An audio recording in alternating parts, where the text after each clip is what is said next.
the term branding, people use it interchangeably with logo design, identity design, or even sometimes typography. And maybe we need to set the record straight. I know you're the best person to tell us. What is branding, Marty? Yeah, so let's start with what branding isn't. Okay. It's because it's not a lot of things people say it is. It's not a logo. Okay. A logo is a very useful tool for a business, but it's not the brand. It's a symbol for the brand. A brand is not a product. So when people talk about this brand, buying this brand or that brand, they're really talking about buying one product or another product. The brand is not that.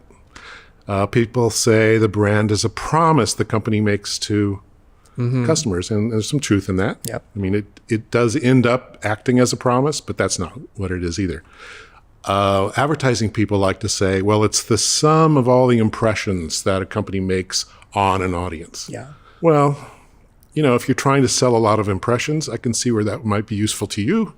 But from a business's point of view, why do they want that? Right. So, and how does that help Self-serving definition creative there. people understand what they're doing? Right. So none of those things are really what branding is. A brand is a result. It's a customer's gut feeling about a product, a service, or a company. It ends up in their heads, in their hearts. They take whatever raw materials you throw at them and they make something out of it. But they're making it, they're creating it.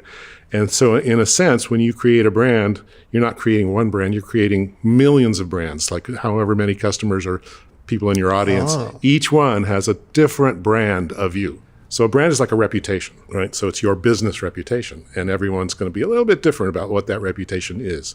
And that's okay, as long as you've got it corralled mostly where you want it and that it's beneficial to the company.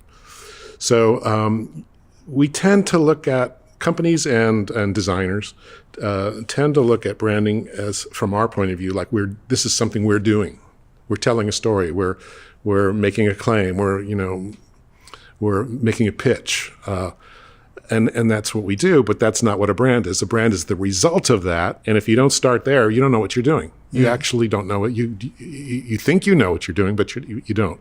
So from a designer's point of view, I mean, I always tended to be this way. It's like, it was my gut feeling, right, about whether this is going to work or not. And then I would sell it as hard as I could to get the client to sign off on it. From the client's point of view, they're going, well, it's a checklist. I got the logo, I got the tagline, I got the ad campaign, click, check, and they think they're done. Right. None of that's right. What's right is what happens in people's heads. Like, what have we achieved? Like, what's the reputation that we've created through the products we're putting out, like the design of the products, the messaging we're putting out, the look and feel of them, our culture, how does that affect people? How our employees behave, how is that affecting our reputation? All that stuff counts. So it's a big world, and it actually takes in almost all of business. Not so much finance, but finance is involved too, because finance has to greenlight all these things.